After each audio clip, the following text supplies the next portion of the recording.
नमस्कार,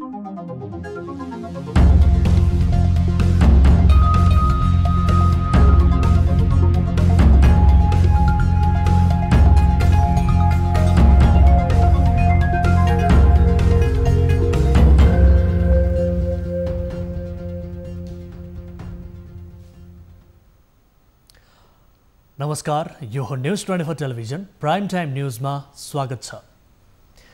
कोभिडको असर मुलुकभरि परेको छ। कति जनता यसबाट प्रभावित भएका छन् भन्न सकिने अवस्था पनि छैन। कुनै एक निकायको पहलले मात्रै पनि दुःख पाएका सबै समूहको उद्धार सम्भव छैन। तसर्थ तिनै तहका सरकारको सामूहिक पहलबाट समस्या समाधानको बाटो खोज्नुपर्छ। हरेक स्थानीय तहले आफू मातहतका क्षेत्रमा कष्टपूर्ण जिन्दगी बिताइरहेकाहरूको तथ्याङ्क सङ्कलन गर्नुपर्छ। कति जनतालाई कस्तो प्रकारको सहयोगको खाँचो पर्छ भन्ने विश्लेषण गर्नुपर्छ र सोही अनुसार राहत प्याकेज ल्याउनुपर्छ। भुइँ तहका जनतालाई केन्द्रमा राखेर कार्यक्रम तय गरिनुपर्छ। बरु विकास निर्माण तथा अन्य भौतिक संरचना खडा गर्न छुट्याइएको बजेट कटौती गरेर भए पनि तत्काल जनताको छाक टार्ने प्रयास गरिनुपर्छ। विभिन्न व्यावसायिक घरानाबाट रोजगार गुमाएका तथा तलब कटौतीमा परेकाहरूको समस्यामा निजी क्षेत्रले पनि सहयोग गर्नुपर्छ। सधैँ कमाउने मात्र होइन, परेका बेलामा खर्च गरेर फराकिलो दिल भएको पुष्टि गर्नुपर्छ। बहुसङ्ख्यक जनताले भोगिरहेको यस्ता समस्यालाई अहिले हल्का रूपमा लिइयो भने भोलि चोरी डकैती लगायतका आपराधिक घटनामा वृद्धि हुन सक्छ। यस्ता समूह सङ्गठित हुँदै गयो भने समाजमा विद्रोह हुन सक्छ भन्नेतर्फ राज्यको ध्यान जान आवश्यक छ। अब प्राइम टाइम न्यूजका हेडलाइन्स। गत 24 घण्टामा 15 जनाको कोरोनाबाट मृत्यु, 1170 सङ्क्रमित थपिए। देशभर सङ्क्रमितको सङ्ख्या 55,000 नाग्यो।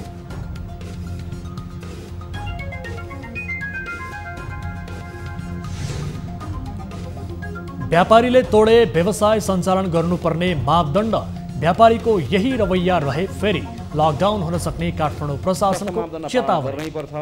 यदि गरेन नेग्लिजेन्स गरियो भने एउटा कुरा कोभिडले खाइदिन्छ, अर्को कुरा हामी फेरि बन्द गर्न बाध्य हुन्छौँ।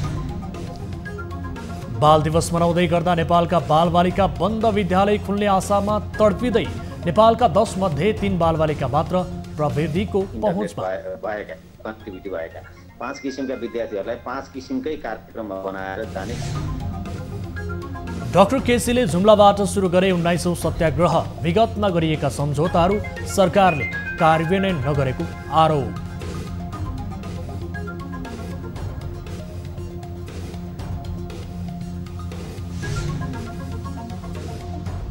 र जग्गा कित्ताकाट फुकुवाको निर्णय कार्यान्वयन नगर्न सर्वोच्चको आदेश, रिट निवेदक र सरकार दुवै पक्षलाई छलफलका लागि बोलाइयो।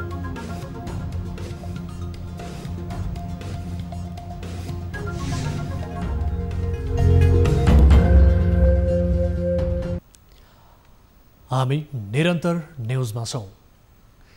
पछिल्लो 24 घण्टामा देशभर 15 जना कोरोना संक्रमितको मृत्यु भएको छ। स्वास्थ्य तथा जनसङ्ख्या मन्त्रालयका अनुसार मृत्यु हुनेमा 10 जना पुरुष र 5 जना महिला रहेका छन्, जसमा काठमाडौँका 77 वर्षीय पुरुष, 62 वर्षीय पुरुष, 73 वर्षीय पुरुष, 85 वर्षीय पुरुष, 70 वर्षीय पुरुष र 61 वर्षीय महिला गरी 6 जनाको मृत्यु भएको हो। त्यसैगरी ललितपुरका 55 वर्षीय पुरुष, भक्तपुरका 73 वर्षीय पुरुष, रामेछापका 23 वर्षीय पुरुष र मोरङका 40 र 70 वर्षीय पुरुषको पनि कोरोना संक्रमणका कारण मृत्यु भएको छ। त्यसैगरी गोरखाकी 63 वर्षीय महिला, नवलपरासीकी 62 वर्षीय महिला, पर्साकी 55 वर्षीय महिला र कपिलवस्तुकी 47 वर्षीय महिलाको पनि मृत्यु भएको छ। यो सँगै देशभर कुल मृतकको सङ्ख्या 360 पुगेको छ। यो मृत्युदर सङ्क्रमित हुनेहरूबाट 0.65% हो। यता देशभर भाइरसबाट सङ्क्रमित हुनेको सङ्ख्या 55,000 नागेको छ। मन्त्रालयका अनुसार पछिल्लो 24 घण्टामा 10,878 जनामा गरिएको PCR परीक्षणमा 1,170 जनामा सङ्क्रमण पुष्टि भएसँगै सङ्क्रमितको कुल सङ्ख्या 55,329 पुगेको हो। नेपालमा अहिले 15,393 सक्रिय सङ्क्रमित छन्। मन्त्रालयका अनुसार प्रदेश 1 को उदयपुरमा 2 जना, ओखलढुङ्गामा 19, झापामा 7, भोजपुरमा 2, मोरङमा 32 र सुनसरीमा 46 जनामा सङ्क्रमण देखिएको छ। त्यस्तै प्रदेश 2 को धनुषामा 6 जना, पर्सामा 9, बारामा 12, महोत्तरीमा 1, सप्तरीमा 2, सर्लाहीमा 2 र सिराहामा 34 जनामा संक्रमण देखिएको छ। यता बागमती प्रदेशको काठमाडौँमा 440 जना, काभ्रेमा 18, चितवनमा 31, दोलखामा 1, धादिङमा 8, नुवाकोटमा 3, भक्तपुरमा 43, मकवानपुरमा 14, रामेछापमा 1, ललितपुरमा 29 र सिन्धुपाल्चोकमा 1 जनामा भाइरस देखिएको छ। त्यस्तै गण्डकी प्रदेशको कास्कीमा 54 जना, गोरखामा 10, तनहुँमा 17, नवलपरासी पूर्वमा 2, लमजुङमा 4, बागलुङमा 2 र स्याङ्जामा 2 जनामा संक्रमण पुष्टि भएको छ। यता प्रदेश 5 को अर्घाखाँचीमा 1 जना, कपिलवस्तुमा 6, गुल्मीमा 2, दाङमा 45, नवलपरासीमा 7, पाल्पामा 7, बाँकेमा 24, रूपन्देहीमा 81 र रोल्पामा 2 जनामा भाइरस पुष्टि भएको छ। त्यस्तै कर्णाली प्रदेशको कालीकोटमा 1 जना, जाजरकोटमा 2, दैलेखमा 7, सल्यानमा 2 र सुर्खेतमा 39 जनामा संक्रमण पुष्टि भएको छ। त्यस्तै सुदूरपश्चिम प्रदेशको अछाममा 5 जना, कञ्चनपुरमा 3, कैलालीमा 70 र डडेलधुरामा 1, डोटीमा 8 र यस्तै बझाङमा 3 जनामा संक्रमण पुष्टि भएको छ। पछिल्लो 24 घण्टामा काठमाडौँ उपत्यकामा 512 जना संक्रमित थपिएका छन्। हालसम्म काठमाडौँ उपत्यकामा 12,250 संक्रमित पुगेका छन्, जसमध्ये काठमाडौँमा 10,028 जना, ललितपुरमा 1,190 जना र भक्तपुरमा 1,032 जना संक्रमित पुगेका छन्। त्यस्तै देशभर हालसम्म 6,892 जना क्वारेन्टिनमा छन् भने आइसोलेसनमा 8,118 जना छन्। होम आइसोलेसनमा 7,272 जना छन्।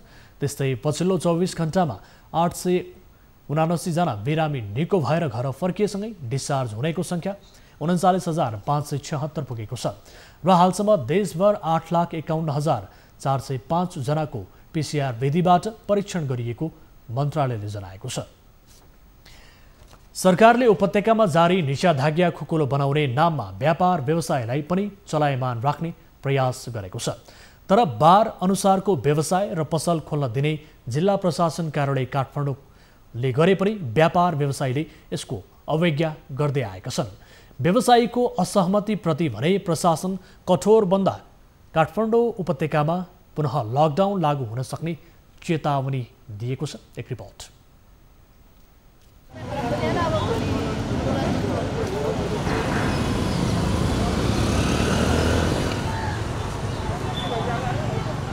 काठमाडौँ उपत्यकामा भदौ 24 गते रातिदेखि निषेधाज्ञा खुकुलो पार्दा व्यापारी व्यवसायीको आवाजसँग मजदुर वर्गको भलाइलाई महत्त्व दियो। भदौ 31 गतेसम्म निषेधाज्ञा कायम रहे पनि सवारीमा जोर बिजोर पसल व्यवसायमा पनि बार अनुसार खोल्न र सञ्चालन गर्न पाउने व्यवस्था गरियो। तर पसल व्यवसायीहरूले भदौ 25 गते बिहीबारदेखि नै प्रशासनको निर्णयलाई बेवास्ता गर्दै सबै खालका पसल व्यवसाय सञ्चालनमा ल्याए।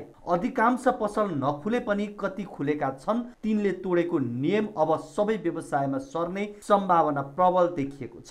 व्यापारीहरू भने प्रशासनको यो मापदण्डले आफूमाथि आइलागेको समस्याको सम्बोधन नहुने जिकिर गर्दै आएका छन्। अब पहिलो त दसैँ आउन लागेको छ, सबैलाई दिने विषय आफ्नो व्यवसायहरू चलाउनै मन लाग्छ सबैले हैन।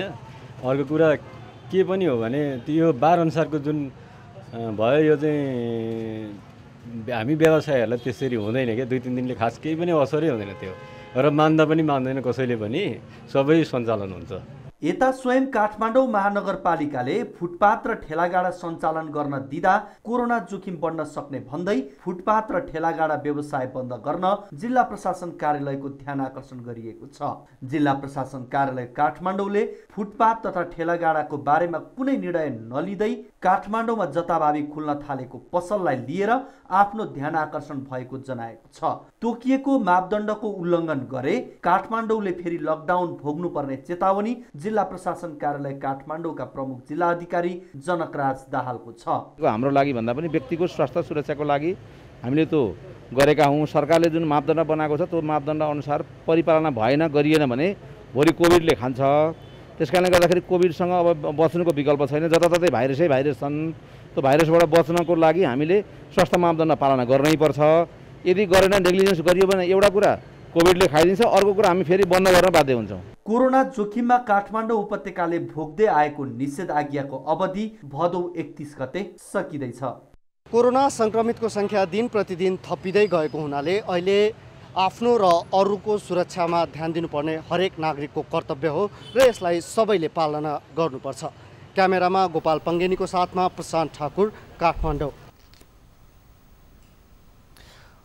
कोरोना महामारी फैलिरहेको गति र यसले बढाइरहेको मृत्युदरलाई मध्यनजर राखेर यसको भ्याक्सिनको विकास द्रुत गतिमा भइरहेका छन्। वर्तमानमा कोरोना महामारीको विरुद्ध संसारभरिका 170वटा ल्याबमा भ्याक्सिनका कामहरू भइरहेका छन्, जसमध्ये 33वटामा पहिलो र दोस्रो चरणका काम भइरहेका छन् भने 8वटाले परीक्षणको तेस्रो अथवा अन्तिम चरणमा काम गरिरहेका छन्, जसले विश्वलाई नयाँ आशातर्फ डोर्याएको छ। कोरोना महामारी सुरु भएको 8 महिना बितिसकेको छ र यो पिरियडमा केही आशा लाग्दा कुराहरू चाहिँ भएका छन्। जस्तो चाहिँ भ्याक्सिनको कुरा गर्ने हो भने विश्वका 170वटा ल्याबमा भ्याक्सिनको परीक्षण भइरहेको छ। ती 170 ल्याबमध्ये 34वटा ल्याबमा फेज 1 र फेज 2 को काम भइरहेको छ भने 8वटा जुन ल्याबहरू छ ती ल्याबमा थर्ड फेजको क्लिनिकल ट्रायलको काम भइरहेछ। यसको अर्थ के भने थर्ड फेज भनेको अन्तिम चरणको काम भइरहेको छ।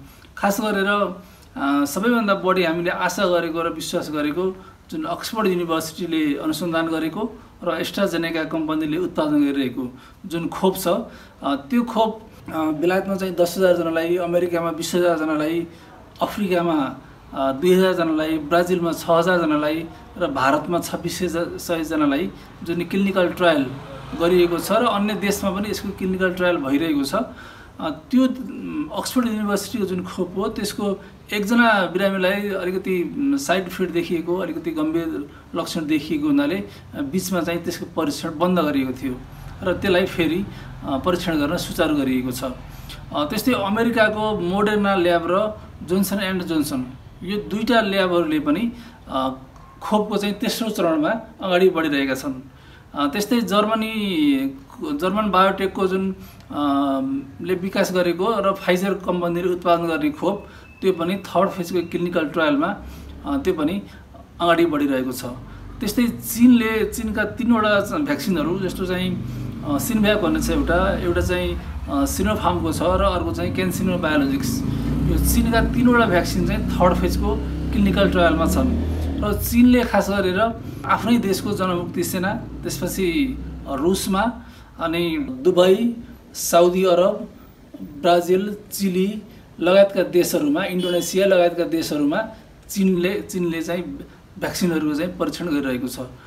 त्यस्तै अर्को कुरा जुन रुसको गेमालिया इन्स्टिच्युट र त्यहाँको रक्षा मन्त्रालयले कम्बाइन्ड रूपमा निर्माण गरिरहेको जुन स्पुत्निक भी छ, जसलाई चाहिँ अक्टोबर 11मा खोपको घोषणा गरिएको थियो, त्यो प्रक्रिया पुगेको थिएन। त्यसपछि त्यसलाई चाहिँ प्रक्रिया पुर्याउने काम अहिले द्रुत गतिमा अगाडि बढिरहेको छ। कतिपयले डिसेम्बरसम्म ल्याउँछु भनेका छन्, तर मेरो अध्ययनले के भन्छ भने डिसेम्बरसम्ममा केही करोड डोज चाहिँ आउनेछ र खास गरेर सन् 2021को अप्रिलसम्ममा करिब चाहिँ विश्वका विभिन्न देशहरूले चाहिँ भ्याक्सिन चाहिँ पाउनेछन्। नेपाल पनि गाभी अर्थात् भ्याक्सिन अल्पविकसित मुलुकमा वितरण गर्ने संस्थाको चाहिँ सदस्य हो। त्यो हिसाबले गर्दाखेरि नेपालले पनि गाभी मार्फत चाहिँ भ्याक्सिन चाहिँ पाउनेछ। त्यो लगायत भ्याक्सिन उत्पादन भएका देशहरूसँग हामीले सम्पर्क समन्वय उच्च स्तरबाट बढायौँ भने ती देशहरूले पनि नेपाललाई सहयोग गर्नेछन्। जसरी सन् 2014मा फैलिएको इबोला सङ्क्रमण सन् 2016मा भ्याक्सिन लगाएपछि निर्मूल भएको थियो, यसै गरी सन् 2019मा सुरु भएको कोरोना भाइरसको सङ्क्रमण अब चाहिँ 2021मा जब यसको भ्याक्सिन आउँछ त्यसपछि निर्मूल हुन्छ र त्यसबाट हामीले मुक्ति पाउँछौँ भन्नेमा मेरो विश्वास छ। विश्वभरका बालबालिकाका लागि विद्यालयका ढोकाहरू बन्द छन्। अहिले नेपालमा पनि अवस्था उही छ। आज राष्ट्रिय बाल दिवस मनाउँदै गर्दा सरकारले पनि विपदमा बाल अधिकारको सुनिश्चितता हामी सबैको प्रतिबद्धता नारा तय गरेको छ। हरेक विपत्तिले निम्त्याउने वज्रपातको पहिलो शिकार बन्ने गरेका बालबालिकाहरू महामारीमा पनि सबैभन्दा बढी प्रभावित बनेका छन्। एक रिपोर्ट। कोरोना महामारीले गर्दा अहिले विश्वभर नै शैक्षिक आपतकालको अवस्था छ। यसै क्रममा नेपाल पनि यसबाट पृथक रहन सकेन। बन्द छन् स्कुलका ढोकाहरू। किताबका पाना पल्टाउन नपाउँदा नेपाली विद्यार्थीको अवस्था चिन्ताजनक छ। थाहा छैन यसको असर नेपाली बालबालिकामा कहिलेसम्म पर्ने हो। कोभिड-19 को कारणले विद्यालयहरू बन्द भएको समयमा विश्वभर 1/3 अर्थात् 46 करोड 30 लाख बालबालिका दूर शिक्षाको पहुँचबाट समेत वञ्चित बनेको युनिसेफको प्रतिवेदनमा उल्लेख छ। यस्तै विभिन्न देशहरूमा भएका देशव्यापी र स्थानीय बन्दाबन्दीको समयमा विद्यालयहरू बन्द हुँदा झण्डै 1.5 अर्ब बालबालिका प्रभावित हुन पुगेको पनि युनिसेफले जनाएको छ।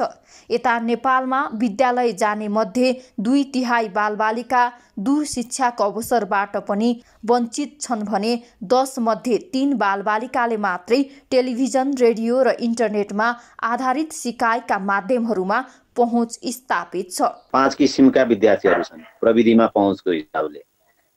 त्यो 5 किसिमका विद्यार्थीहरू भनेको रेडियो पनि सुन्न नसक्ने अवस्था, रेडियो सुन्ने अवस्थाका, टेलिभिजन हेर्ने अवस्थाका, घरमा कम्प्युटर भएका, इन्टरनेट कनेक्टिभिटी नभएका र इन्टरनेट भएका, कनेक्टिभिटी भएका 5 किसिमका विद्यार्थीहरूलाई 5 किसिमकै कार्यक्रम बनाएर जानेको लागि विद्यालयले अब गर्ने के हो भने विद्यालयले विद्यार्थीहरूको चाहिँ उसले त्यो समूहमा पहिचान कतिपय गरिसक्छ, जसको लागि छ उहाँहरूले पहिचान गर्नुहुन्छ र त्यो पहिचान अनुसार को किताबहरू सञ्चालन गर्ने। युनिसेफले प्रविधिको पहुँचमा नेपाली विद्यार्थीको उपस्थिति कमजोर बताइरहँदा महिला, बालबालिका एवं ज्येष्ठ नागरिक मन्त्री पार्वत गुरुङले भने नेपाली बालबालिकाहरू यो महामारीमा डिजिटल दुर्व्यसनमा फस्न सक्ने चिन्ता व्यक्त गर्दै सरकारले नै अघि सारेको अनलाइन सिकाइ कार्यक्रमलाई चुनौती दिनुभएको छ। यसपटकको बाल दिवसमा सरकारले महामारीले बालबालिकामा परेको असरलाई पन्छाएर अहिले सडकमा बालक बालबालिका मुक्त सडकको परिकल्पना गरेको छ।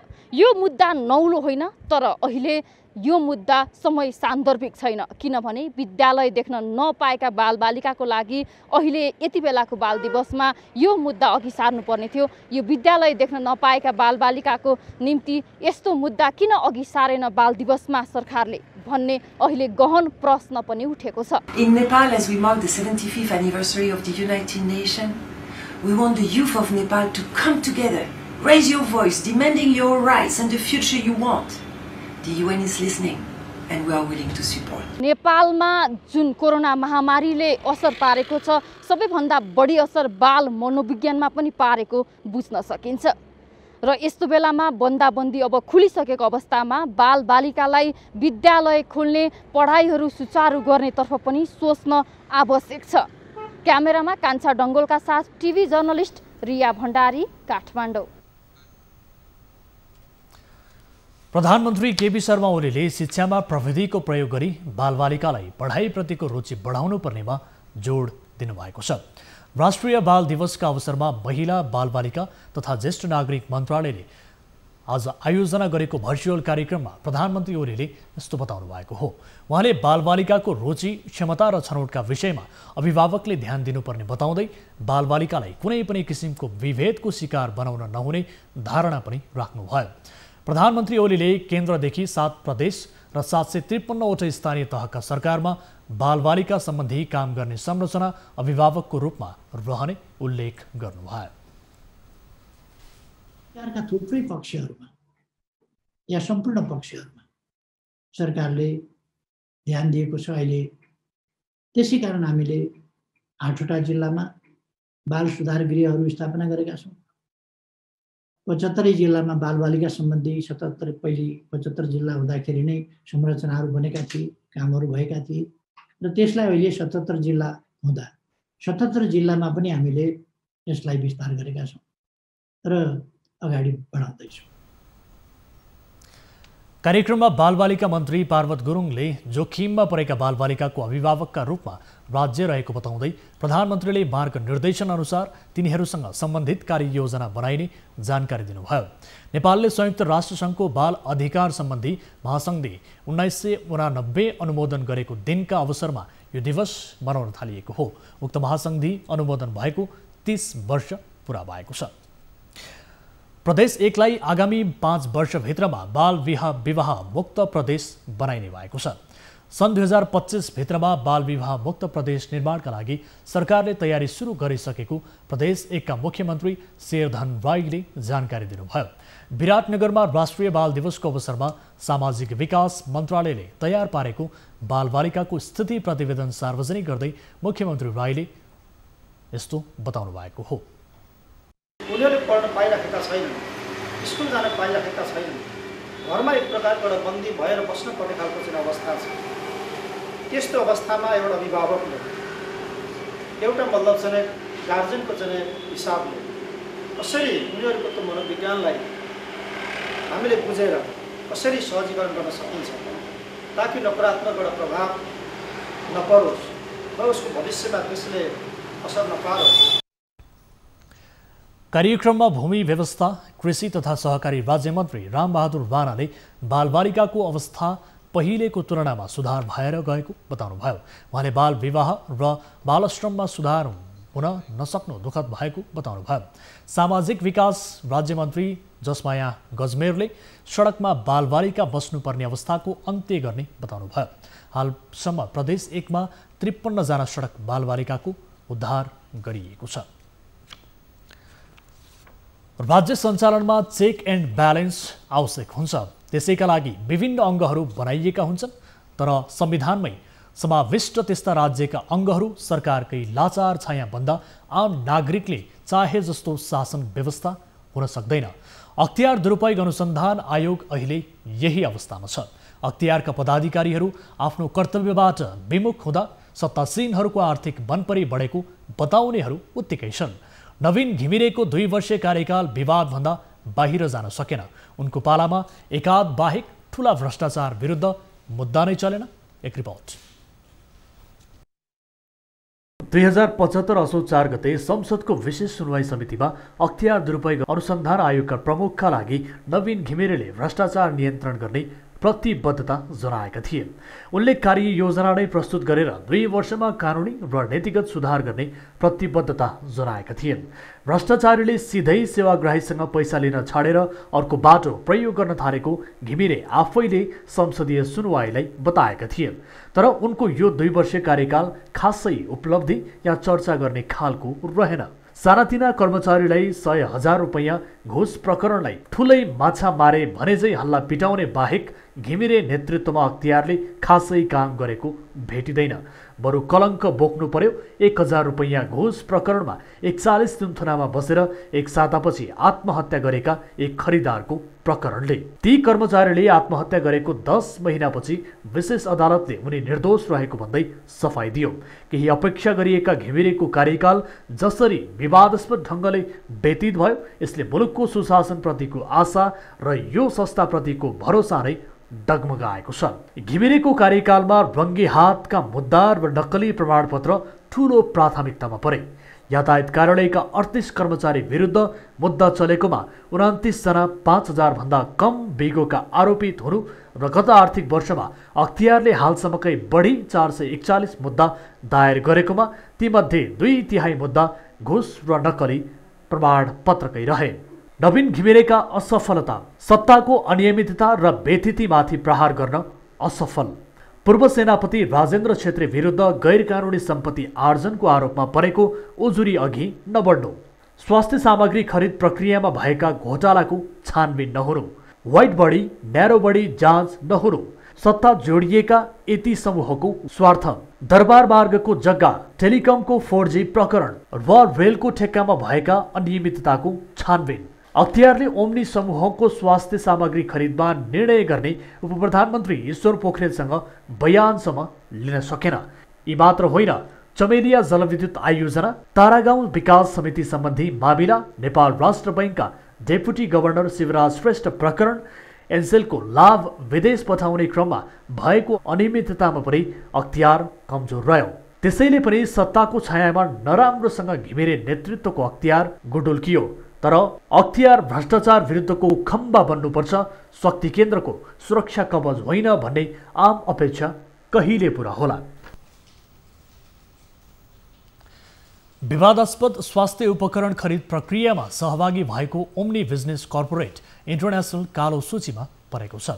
सार्वजनिक खरिद अनुगमनको कार्यालयले एक सूचना प्रकाशित गर्दै ओम्नीलाई 1 वर्षसम्म अन्य खरिद प्रक्रियामा सहभागी हुन नपाउने गरी कालो सूचीमा राखेको हो। सरकारले ओम्नीलाई कालो सूचीमा नराख्ने मनसाय देखाएपछि चौतर्फी दबाव परेको थियो। ओम्नीलाई कालो सूचीमा पर्न नदिन राजनैतिक रूपमा चलखेल भए पनि संसदीय समितिहरूले पनि कालो सूचीमा नराखिएको बारे चासो देखाएका थिए। सार्वजनिक खरिद अनुगमनको कार्यालयले स्वास्थ्य सेवा विभागको सिफारिसमा सोमबारबाट लागू हुने गरी ओम्नीलाई कालो सूचीमा राखेको जानकारी दिएको छ। स्वास्थ्य सेवा विभागले गत चैत 19 गते ओम्नीसँग भएको उपकरण खरिद सम्झौता रद्द गर्ने निर्णय गरेको थियो। कोरोना भाइरसको संक्रमण देखिएसँगै विभागले चीनबाट स्वास्थ्य उपकरण ल्याउन यो समूहसँग सम्झौता गरेको थियो। तर बिना प्रतिस्पर्धा निकै महँगो मूल्यमा उपकरण खरिदको सम्झौता गरिएको भन्दै सरकारको आलोचना भयो। विभागले पनि मन्त्रालय बनाएको कोटेसनभन्दा 20% बढी मूल्य तिरिएको स्वीकार गरेको थियो। साथै ओम्नी समूहले सम्झौता अनुसार स्वास्थ्य उपकरण ल्याउन नसकेकाले सम्झौता रद्द गर्ने निर्णय भएको विभागले बताउँदै आएको छ।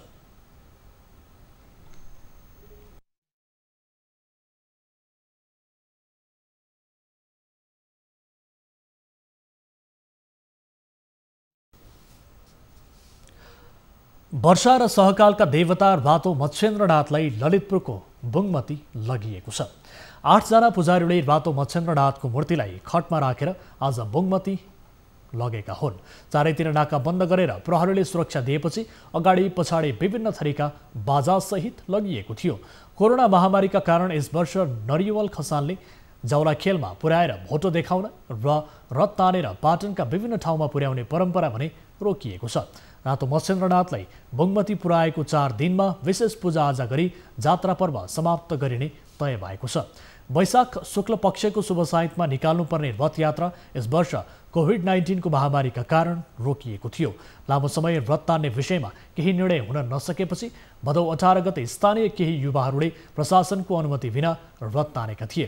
सोही क्रममा प्रहरी र युवाहरू बीच झडप समेत भएको थियो। युवाहरूले रथ राखिएको ठाउँबाट तानेर केही पर पुर्याएका थिए। त्यसपछि स्थानीय ज्यापु समाजले क्षमा पूजा गरी रथ तानेर 16 खुट्टे पार्टीसम्म पुर्याएका थिए। न्युजहरू अझै बाँकी छन्, अहिलेलाई ब्रेक।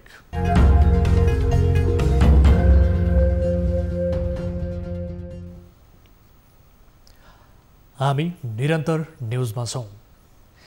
चिकित्सा शिक्षामा सुधारको माग राख्दै डाक्टर गोविन्द केसी जुम्लामा अनसन बस्नु भएको छ। जुम्लाको चन्दननाथ 6 रानीचौरमा रहेको बाबिरा मन्दिरमा उहाँको 19औं सत्याग्रह सुरु भएको हो। नेपालीहरूको निःशुल्क गुणस्तरीय शिक्षा तथा स्वास्थ्य सेवामा समान पहुँचको सुनिश्चितता र सरकार विरुद्ध जुम्लामा 19औं सत्याग्रह सुरु गरेको डाक्टर गोविन्द केसीले बताउनुभयो। कर्णाली स्वास्थ्य विज्ञान प्रतिष्ठानमा MBBS लगायतका कार्यक्रम सञ्चालन गरिनुपर्ने र स्नातकोत्तर तहको अनुमति तत्काल प्रदान गर्नुपर्ने, गेटा मेडिकल कलेज र राप्ती स्वास्थ्य विज्ञान प्रतिष्ठानमा पठन पाठन सुरु गरिनुपर्ने, प्रदेश नम्बर 2 र गण्डकी प्रदेश तथा डोटी, डडेलधुरा, उदयपुर र इलाम 5 थरमा सरकारी मेडिकल कलेज तथा अस्पताल प्रक्रिया अघि बढाउनुपर्ने उहाँका माग रहेका छन्। आफूसँग 2075 साउन 10 गते भएको सम्झौता अनुसार चिकित्सा शिक्षा ऐनमा संशोधन गरिनुपर्ने लगायतका मागहरू राखेर डाक्टर केसीले अनसन सुरु गर्नुभएको हो। उहाँले 16औं सत्याग्रह पनि जुम्लामा गर्नुभएको थियो। पहिलेको सत्याग्रहका बेला गरिएका सम्झौताहरू अहिलेसम्म पनि सरकारले कार्यान्वयन नगरेकाले आफू अनसन बस्न बाध्य भएको उहाँले बताउनुभयो। जग्गाको कित्ताकाट खोल्ने सरकारको निर्णयमा सर्वोच्च अदालतले अल्पकालीन अन्तरिम आदेश दिएको छ। न्यायाधीश सुषमालता माथेमाको एकल इजलासले देशभरको जग्गाको कित्ताकाट खोल्ने निर्णय कार्यान्वयन नगर्न अल्पकालीन अन्तरिम आदेश दिएको छ। दुवै पक्षको छलफलबाट अन्तरिम आदेश हुने नहुने टुङ्गो नलागेसँगै निर्णय कार्यान्वयन नगर्न भनिएको छ। अधिवक्ता सन्तोष भण्डारी र सुजल नेपालले भूमि सुधार व्यवस्था तथा गरिबी निवारण मन्त्रालयको निर्णय विरुद्ध सर्वोच्च अदालतमा रिट निवेदन दर्ता गराएका थिए।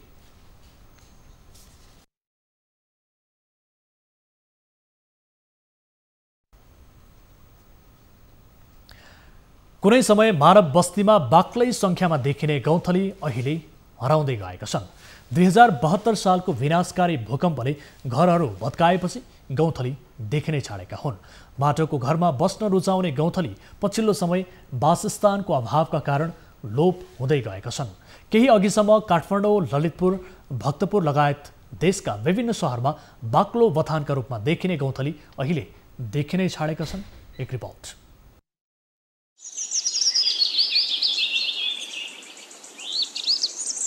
म बस्ने कोठाकै डलिन बीचमा गौँथली बस्यो। पिटाएको तन्ना उपर फिर मैला पनि खस्यो। मलाई त्यो देखि हृदय बीच लाग्यो किरकिरी। चरी बोल्यो मेरो मन सब बुझी त्यो चिरिबिरी। कवि शिरोमणि लेखनाथ पौड्यालले गौँथलीको विशेषता वर्णन गर्दै 80 वर्ष अगाडि यसरी कविता लेखेका थिए। तर आजभोलि न दलिनमा देखिन्छन् न त कोठामा नै भेटिन्छन्। कता हराए ती गौँथली? घरको दलिन खडपालमा माटोको आकर्षक गुण बनाएर बस्ने गौँथली आजभोलि देख्नै मुस्किल भएका छन्। केही वर्ष यता काठमाडौँ लगायत देशभरका विभिन्न स्थानमा गौँथली देखिनै छाडेका छन्।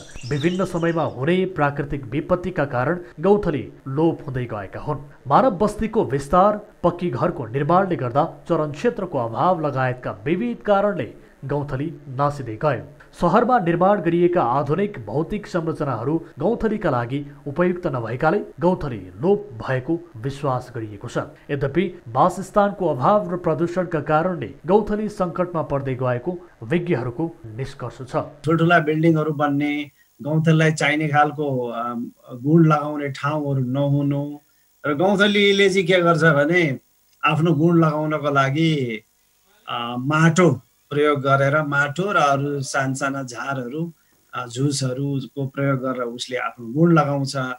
त्यस्तो खालको पनि व्यवस्था भएन भने उनीहरू बिस्तारै विस्थापित हुँदै जान्छन् र काठमाडौँ र केही भनौँ न ठुला सहर, नेपालका ठुला सहरमा चाहिँ त्यस्तो अवस्था उत्पत्ति भएको देखिन्छ। एक समय काठमाडौँका घरै पछि बथानका बथान देखिने गौँथली अहिले देखिनै छाडिसके। मानव बस्तीको विस्तार र वातावरण संरक्षणमा ध्यान नपुर्याउँदा उनीहरू लोप भइरहेका छन्। किसानहरूले बाली संरक्षण गर्न विषादीको प्रयोग गर्दा यिनीहरूको खानामा समेत असर परेको देखिन्छ। हिन्दू धार्मिक र परम्परागत भनाइमा गौँथली मार्दा पाप लाग्ने जनविश्वास रहेको छ।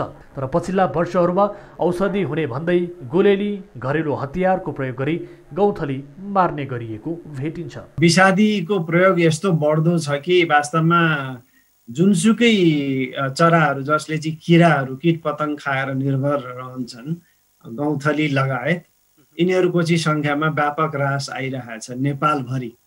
र अब विषादीको प्रयोग जति बढ्यो त्यति नै यस्ता प्रजातिका चराहरू जसले चाहिँ कीट पतङ्ग खाएर आफ्नो जीविका गुजारा गर्थे यिनीहरूको सङ्ख्या घटिरहेको छ। आकाशमा धेरै बेरसम्म उडिरहन सक्ने यो चरा देख्नमा लगभग भाँगेरा जत्रै हुन्छ। यसको जिउको रङ खैरो र कालो हुन्छ भने पेटतिरको भागको रङ सेतो हुन्छ। गौँथलीको गुड बनाउने तरिका अरू चराहरूको भन्दा बेग्लै किसिमको हुन्छ।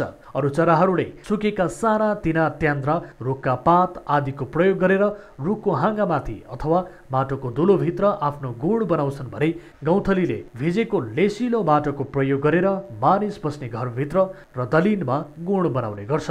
तर हराएको गौँथलीले काठमाडौँको परम्परा हराउँदै गएको सङ्केत पनि दिएको छ। टिभी जर्नलिस्ट गोविन्द कुवरको रिपोर्ट। भोजपुरको टेम्के मयुम गाउँपालिका र खोटाहाङ गाउँपालिकाको सिमानामा रहेको कपासे भन्ज्याङलाई पर्यटकीय गन्तव्य बनाउन स्थानीय लागि परेका छन्।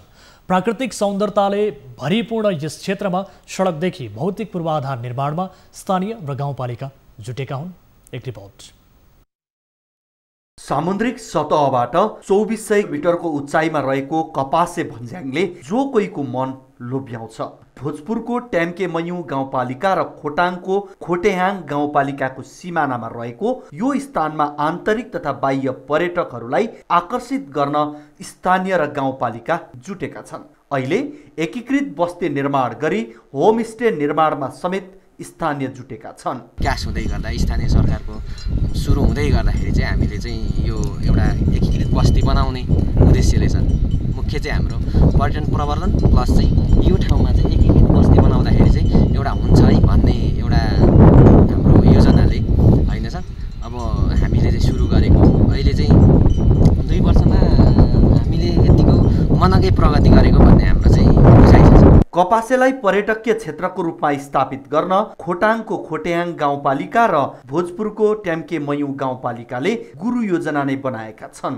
विगतमा व्यवस्था गरिएको भए पनि अहिले भने स्थानीय पालिकाले बजेट विनियोजन गरेर नै भौतिक पूर्वाधार विकास सुरु गरिएको हो। विकासका पूर्वाधारको पहिलो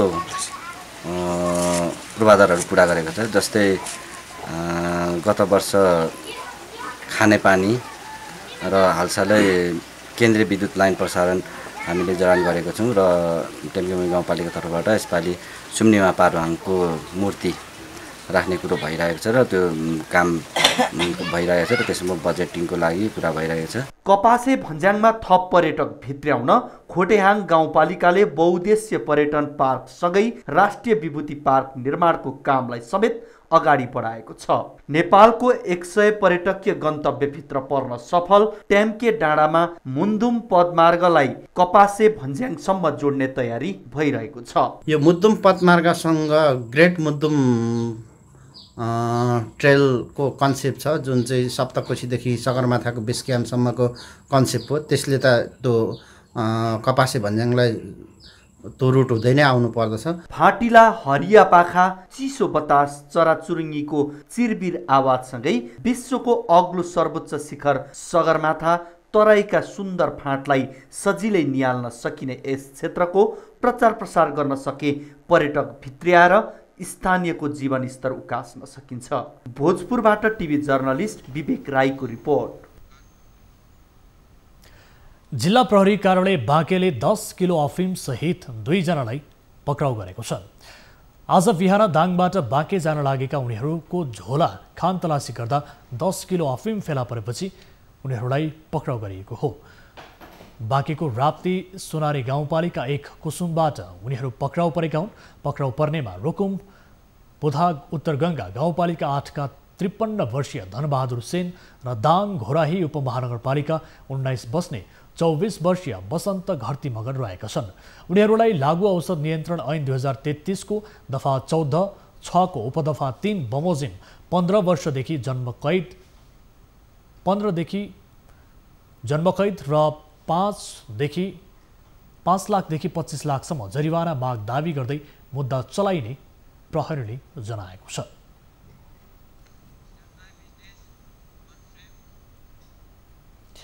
अब business news.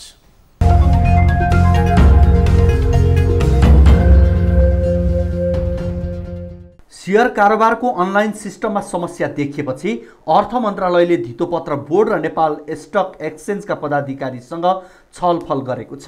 Nepal stock एक्सचेन्जको online प्रणालीमा लगातार समस्या आएपछि सर्वसाधारण लगानीकर्ता अप्ठ्यारोमा परेको भन्दै अर्थ मन्त्रालयले नेप्से र बोर्डका नेतृत्वलाई बोलाएर छलफल गरेको हो।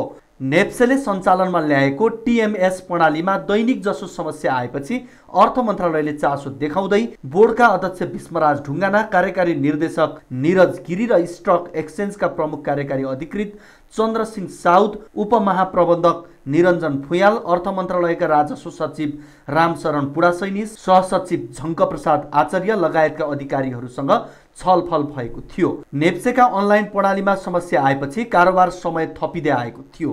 छलफलमा नेप्सेका प्राविधिक क्षमता, कनेक्सन र सिस्टमको विषयमा कुराकानी भएको थियो। राजस्व सचिव रामशरण पुडासैनीले नेप्से र बोर्डलाई समन्वयमा रहेर काम गर्न निर्देशन दिएका थिए। धितोपत्र बोर्डका अध्यक्ष विष्मराज ढुङ्गानाले अनलाइन प्रणालीमा आएको समस्यालाई समाधान गर्न बोर्डले पहल गरेको बताए। प्राविधिक पक्षहरूलाई राखेर यसलाई सल्टाउने भएर चाहिँ कमिटमेन्ट गरेको छ र यही कमिटमेन्टको आधारमा हामीले चाहिँ अहिले बजार पनि सञ्चालन गर्दै गर्ने र सिस्टमहरू पनि सुधार गर्दै गर्ने भनेर निधो गरेका छौँ र यसदेखि पछाडि अन्य केही समस्याहरू आएमा नेप्सेसँग र बोर्डसँग समन्वय गरेर मन्त्रालयले अरू के थप कदमहरू चाल्नुपर्ने रहेछ भने त्यो पनि आगामी दिनमा चाल्ने हिसाबले गरेका छौँ। नेप्सेको अनलाइन प्रणालीमा पटक पटक समस्या देखिएपछि लगानीकर्ताहरू हैरानीमा परेका छन्। शेयर बजारमा हुने अस्वाभाविक चलखेल र प्राविधिक समस्याप्रति बोर्डले निगरानी बढाएको बताएको छ। सुप्रिम बेचन मार्फत हेर्न लगाएर यो कामहरू चाहिँ अगाडि बढाइरहेका छौँ। त्यसले बजारमा जस्तो किसिमको आएको छ त्यस्तो किसिमको चाहिँ अवस्था छैन। र त्यस्तो सम्बन्धमा हामी चाहिँ अत्यन्त चलाखो छौँ। यसमा चाहिँ साना इन्भेस्टरकर्ता अथवा ठुला इन्भेस्टरकर्ताहरूले बजारमा त्यस किसिमको चलखेल भएर बजारलाई चाहिँ विकृत बनाउने अवस्था चाहिँ भएको अवस्था देखिँदैन र त्यस्तो भयो भने हामी कडा रूपले प्रस्तुत हुन्छौँ। त्यसलाई यसमा चाहिँ विश्वस्त हुनुभयो हुन्छ। शेयर बजारमा बेला बेला हुने अस्वाभाविक चलखेल, बजारमा हुन सक्ने हस्तक्षेप र प्रभावबाट भने सर्वसाधारण लगानीकर्ताहरू अन्योलमा परेका छन्। सोमबार पनि नेप्सेको टिएसएम प्रणालीमा समस्या आएपछि लगानीकर्ता प्रभावित भएका हुन्।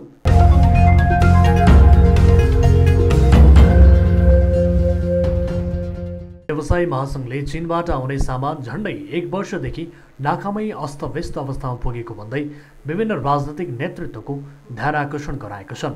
व्यवसायीहरूले चीनको केरुङमा रोकिएका सामान नेपाल ल्याउन कूटनीतिक र राजनैतिक तहबाट पहल गरिरहेका हुन्। नेपाली बजारमा करिब 90% कपडा चीनबाटै आयात हुने गरेको व्यवसायीहरू बताउँछन्। व्यवसायीहरूले पूर्व प्रधानमन्त्री बाबुराम भट्टराईसँग साना व्यवसायीको समस्याप्रति राज्य गम्भीर नभएको हुँदा व्यवसायीको समस्याको विषयमा ध्यान आकर्षण गराए।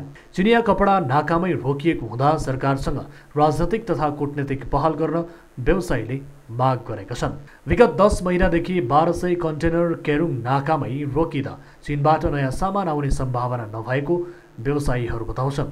नेपाल राष्ट्रिय व्यवसायी महासङ्घका अध्यक्ष नरेश कटुवालले यसपटकको दशैंमा चीनबाट नयाँ सामान आउने सम्भावना नरहेको बताए।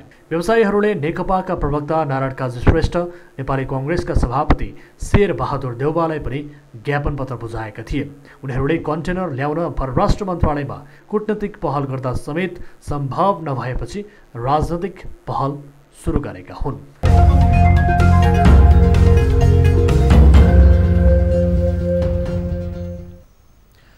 न्युजहरू अझै बाँकी छन्, अहिलेलाई ब्रेक।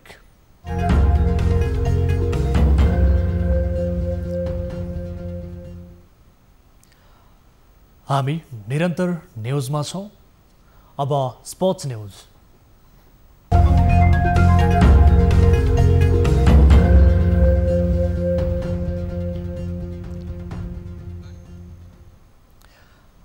कोरोनाको कहालीले लामो समय खेलकुदका गतिविधि बन्द हुँदा नेपाली खेलाडीहरू आर्थिक रूपमा थला परेका छन्।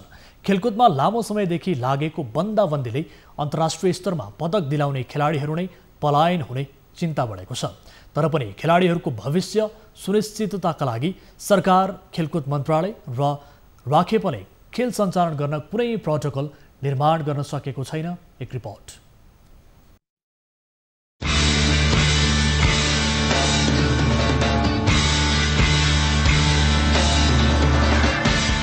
कोभिड-19ले सबै क्षेत्र तहस नहस पार्दा खेलकुदमा यसले झनै नकारात्मक असर पुर्याएको छ। अन्य राष्ट्रले खेलकुदलाई सुरक्षित रूपमा बाहिर ल्याउँदा नेपालमा भने यसबारे कसैको ध्यान पुगेको देखिँदैन। अर्थात् कोरोनाले थलिएको खेलकुद अब कसरी अगाडि बढ्छ भन्ने विषयले प्राथमिकता नै पाएको छैन। खेलकुदमा 6 महिना बढी लागेको बन्दाबन्दीले खेलाडीले आर्थिक सङ्कट, मनोवैज्ञानिक असरका समस्या मात्र बेहोरेका छैनन्, उनीहरू आफ्नो भविष्यलाई लिएर चिन्तित बन्न थालेका छन्।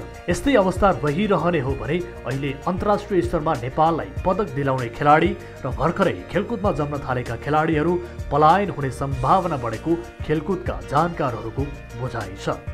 खराब अवस्था कहाँनिर छ भने तपाईँको यो लकडाउनको 6 महिनाको झन्डै पिरियडमा खेलाडीहरू आफ्नो फ्यामिलीसँग बसिरहेको छ, फ्यामिलीसँग अभाव झेलिरहेको छ, धेरै कुराहरू भोगिरहेको छ।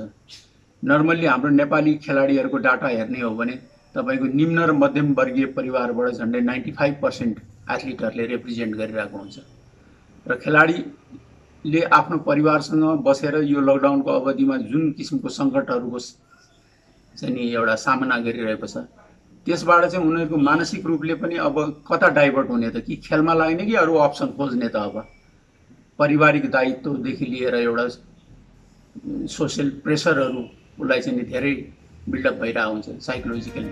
लामो समय अभ्यास प्रशिक्षण गर्न नपाउँदा खेलाडीको स्तर घट्नु र उनीहरूमा नैराश्यता उत्पन्न हुनु स्वाभाविक पनि हो। यस्तो अवस्थामा नयाँ खेलाडी उत्पादन भन्दा पनि भएकै खेलाडीलाई कसरी जोगाउने भन्नेतर्फ सोच्न जरुरी भइसकेको जानकारहरू बताउँछन्। अन्यथा नेपाली खेलकुदले हालसम्म प्राप्त गरेको उपलब्धि जोगाउने र खेलकुदको भिडो थाम्ने पुस्ताको उत्पादनमा निकै चुनौती थपिने निश्चित भएको उनीहरूको भनाइ छ। त्यसैले समयमै खेलकुदमा लागेको चक्काजाम खुलाउन सम्बन्ध निकायबीच छलफल हुनुपर्ने जानकारहरू बताउँछन्। अहिले पनि समय खराबै भइसकेको अवस्था छैन। अहिले पनि हामीले ट्रेनिङलाई फेरि रिस्टार्ट गर्न सक्यो भने केही हदसम्म हामीले ड्यामेज रोक्न सक्छौँ र यदि अहिले पनि हामीले रिस्टार्ट गरेनौँ, ट्रेनिङहरू सुरु गरेनौँ भने तपाईँको जुन अहिले एक्जिस्टिङ खेलाडीहरू छ, टप लेभलको नेसनल प्लेयरहरू छ, यिनीहरू पलायन भएको खण्डमा फेरि चाहिँ एउटा नोभिस खेलाडीहरू, एउटा इमर्जिङ खेलाडीहरूलाई यही पर्फर्मेन्स हासिल गर्नको लागि चाहिँ करिब 4-5 वर्ष फेरि अर्को ट्रेनिङ गर्नुपर्ने हुन्छ। यो भनेको धेरै ठुलो भ्याक्युम हो। यो भ्याक्युम क्रिएट नहुनको लागि पनि, नगर्नको लागि पनि हामीले अवस्था बुझेर ट्रेनिङलाई कसरी हुन्छ छिटोभन्दा छिटो रिस्टार्ट गर्नुपर्ने देखिन्छ। उसो त सरकारले लगाएको पहिलो चरणको लकडाउन खुलेपछि खेलकुद गतिविधि सञ्चालनमा आउने तयारी थियो, तर कोरोना प्रभाव तथा जोखिम अझ बढेपछि पुनः फर्कने तर्खरमा रहेका सबै खेलकुद योजना अलपत्र परे। तर अब भविष्य हेरेर खेल क्षेत्रलाई जीवन समर्पित गरेका र यो क्षेत्रमा आउने तयारीमा रहेका नयाँ पुस्ताका लागि पनि खेलकुद गतिविधि सुरु गर्नुको विकल्प छैन। टिभी जर्नलिस्ट वीरेन्द्र जैरूको रिपोर्ट। अब इन्टरनेसनल न्यूज।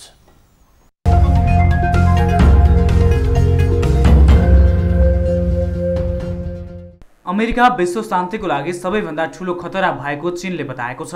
चिनिया रक्षा मन्त्रालयले अमेरिका अन्तर्राष्ट्रिय व्यवस्था र विश्व शान्तिको लागि ठूलो खतरा भएको बताएको हो।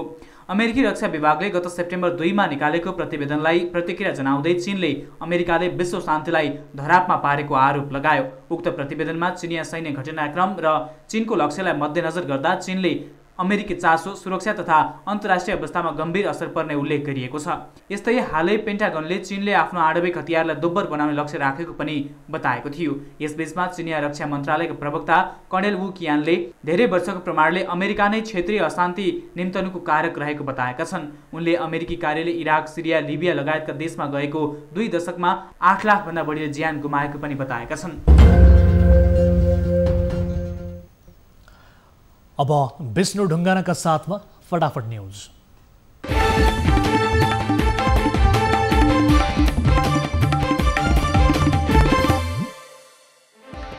पछिल्लो 24 घण्टामा 1170 जनामा कोरोना संक्रमण पुष्टि, 15 जनाको मृत्यु, 879 जनाले लिए स्वास्थ्य लाभ। नेपालमा हालसम्म संक्रमित हुनेको संख्या 55,529 पुग्यो। कुल 360 जनाको मृत्यु, 39,576 जना निको। डाक्टर गोविन्द केसीको जुम्लामा 19औं अनसन सुरु। ठूला भ्रष्टाचार काण्डका दोषीलाई कारबाही, पीसीआर परीक्षण व्यापक बनाएर निषेधाज्ञा र लकडाउन अन्त्य गर्नुपर्ने लगायत 6 बुँदे माग। नेपाल एयरलाइन्सका वरिष्ठ क्याप्टेन विजय लामालाई कोरोना भाइरसको संक्रमण पुष्टि। 2 दिन अघि शान्ति सैनिकको टोलीलाई सुडान पुर्याएर फर्किएका लामालाई संक्रमण देखिएपछि सोल्टी होटलमा आइसोलेसन बस्दै। भूमि व्यवस्था, सहकारी तथा गरिबी निवारण मन्त्रालयको जनताकै सुविधाका लागि जग्गाको कित्ताकाट खोल्ने निर्णय गरेको दावी।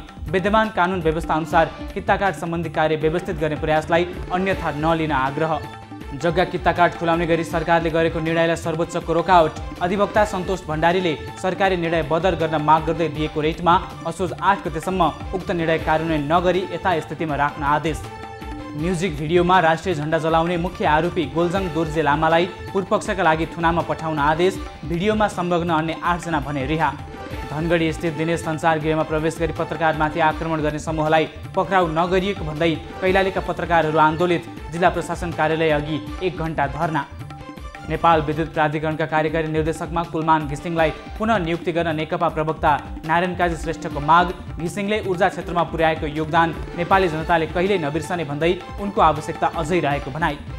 सरकारले बिगेको सुझाव र जनताको मागलाई बेवास्ता गर्दा नै बाढी पहिरोबाट जनधनको ठूलो क्षति भएको राष्ट्रिय जनमोर्चाको निष्कर्ष। जोखिममुक्त गाउँबस्ती सुरक्षित ठाउँमा सार्न माग। दोलखाको तामाकोशी गाउँपालिकाले आफ्ना सबै नागरिकको कोरोना बिमा गरिदिने सहकारी र स्थानीय तहको लागत साझेदारी कार्यक्रम अन्तर्गत रहेको 9 लाख रुपैयाँ खर्च गरेर उनीहरूको कोरोना बिमा गरिदिने निर्णय। रूपन्देहीको तिलोत्तमा स्थित 5 तारे होटल टाइगर प्यालेस रिसोर्टका कर्मचारीहरू आन्दोलित। कम्पनीले करार सम्झौता नवीकरण नहुने भन्दै इमेल पठाएपछि कर्मचारीहरूले पुनर्बहालीको माग गर्दै सोमबार रिसोर्ट घेराउ। संयुक्त राष्ट्र सङ्घको आह्वानमा शान्ति मिसनका लागि लिबिया जान लागेका नेपाली सेनाका जवानहरूमा कोरोना सङ्क्रमण देखिएपछि उडान स्थगित। जवानहरूको कन्ट्र्याक्ट ट्रेसिङ र पुनः परीक्षणपछि मात्र उडानको मिति तय हुने। झापामा आमाको हत्या गरेको आरोपमा एक युवक पक्राउ पर्नेमा कमल गाउँपालिका साथ ठुलो 12 घरे बस्ने 24 वर्षीय दिनेश ऋषिदेव। विवादास्पद स्वास्थ्य उपकरण खरिद प्रक्रियामा सहभागी भएको ओम्नी बिजनेस कर्पोरेट इन्टरनेसनल कालो सूचीमा। सार्वजनिक खरिद अनुगमनको कार्यालयका अनुसार ओम्नीले 1 वर्षसम्म अन्य खरिद प्रक्रियामा सहभागी हुन नपाउने। गुल्मीमा दलितले ठुलो जातको घर छोएको भन्दै कुटपिट गरी 1500 जरिवाना गराउनेलाई कारबाही। विभेद गर्ने कालीगण्डकी गाउँपालिका 5 का नेत्रबहादुर काउछालाई 3 महिना कैद र 50,000 जरिवाना गर्ने जिल्ला अदालत गुल्मीको फैसला। कोरोना महामारीको विषम परिस्थितिमा बालबालिकाको भविष्य सुनिश्चित गर्न राष्ट्रपति विद्यादेवी भण्डारीको आग्रह। सरकारी निकाय, राष्ट्रिय तथा गैर सरकारी संस्था, नागरिक समाज र अभिभावक संवेदनशील हुनुपर्ने। सम्झौता बमोजिम युरिया मल नल्याउने 2 ठेकेदार कम्पनी सैलुङ इन्टरप्राइजेस र हानिको मल्टिपर्पज कम्पनीलाई कालो सूचीमा राख्न कृषि सामग्री कम्पनी लिमिटेडको सिफारिस। मल ल्याउन नसकेपछि दुवैको सम्झौता खारेज। नापी कार्यालय काशीको सहयोगमा पोखरा महानगरपालिकाले तयार पारेको फेवाताल सम्बन्धी विस्तृत अध्ययन प्रतिवेदन प्रधानमन्त्रीलाई हस्तान्तरण। मापदण्ड क्षेत्रमा पर्ने जग्गाको विवरण, भौतिक संरचना र अनुमानित मुआवजा समेत प्रतिवेदनमा उल्लेख। अध्यागमन विभागमा कोरोना भाइरसका कारण नेपालमा रोकिएका विदेशी नागरिकहरूको भिसा सेवा आइतबारबाट सुरु। भिसाको म्याद सकिएकाहरूले भदौ 30 गतेसम्मको कुनै शुल्क तिर्नु नपर्ने। कीर्तिपुरमा घरधनीद्वारा डेरावालाको हत्या भएको घटनामा अनुसन्धान निष्पक्ष नभएको भन्दै पीडित परिवारद्वारा प्रहरी कार्यालय घेराउ। प्रहरीले अनुसन्धानमा कमजोरी गरेको र जाहेरी दिएका सबैलाई पक्राउ नगरेको आरोप। विभिन्न जिल्लामा काटिएका रुख, तिनमा भएको अनियमितता र उत्पन्न समस्या पहिचान गर्न गठित छानबिन समितिले रोक्का गरिएको सालको काठको ढुवानी र ओसार पसार खुलाउन सरकारलाई सुझाव। फ्रेन्च लिगमा साबिक विजेता पेरिस सेन्ट जर्मेन PSG मार्सेसँग 1-0 गोल अन्तरले पराजित। खेलको क्रममा नेमार सहित PSG का 3 र मार्सेका 2 खेलाडीलाई रातो कार्ड। र विश्वभर 2,92,20,000 बढीमा कोरोना संक्रमण, 9,29,000 बढीको मृत्यु, 2,10,46,000 बढीलाई निको।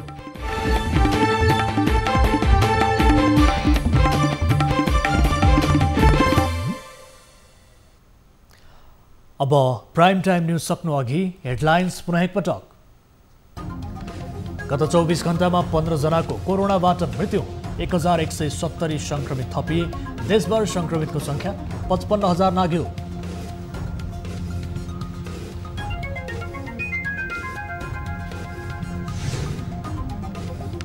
व्यापारीले तोडे व्यवसाय सञ्चालन गर्नुपर्ने मापदण्ड, व्यापारीको यही रवैया रहे फेरि लकडाउन हुन सक्ने काठमाडौँ प्रशासनको चेतावनी। गर्नै पर्छ। यदि गरेन, नेग्लिजेन्स गरियो भने एउटा कुरा कोभिडले खाइदिन्छ, अर्को कुरा हामी फेरि बन्द गर्न बाध्य हुन्छौँ। बाल दिवस मनाउँदै गर्दा नेपालका बालबालिका बन्द विद्यालय खुल्ने आशामा तडपिँदै नेपालका 10 मध्ये 3 बालबालिका मात्र प्रविधिको पहुँचमा कनेक्टिभिटी भएका 5 किसिमका विद्यार्थीहरूलाई 5 किसिमकै कार्यक्रम बनाएर जाने। डाक्टर केसीले जुम्लाबाट सुरु गरे 1900 सत्याग्रह, विगतमा गरिएका सम्झौताहरू सरकारले कार्यान्वयन नगरेको आरोप।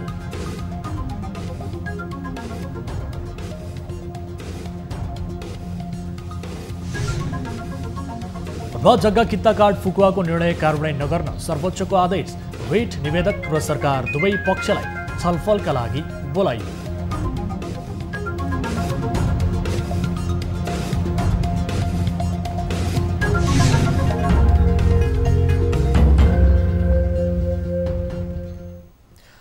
प्राइम टाइम न्यूज अहिलेलाई यति नै। जाँदा जाँदै ताली र गालीका लागि हाम्रो प्रश्न, अख्तियार प्रमुख नवीन घिमिरेको कार्यकाललाई ताली दिनुहुन्छ कि गाली? हाम्रो पात्रको एप मार्फत भोट गर्न सक्नुहुनेछ। थप न्यूजका लागि हाम्रो वेबसाइट www.news24nepal.com हेर्नुहोला। साथै हामीलाई फेसबुक, ट्विटर र युट्युबमा पनि फलो गर्न सक्नुहुनेछ। यस्तै मोबाइल, भाइबर र इमेलबाट न्युज 24 को हेल्प डेस्कमा कुनै समस्या र गुनासो छ भने टिपाउन सक्नुहुनेछ। हामी निरन्तर न्युजमा छौँ। नमस्ते।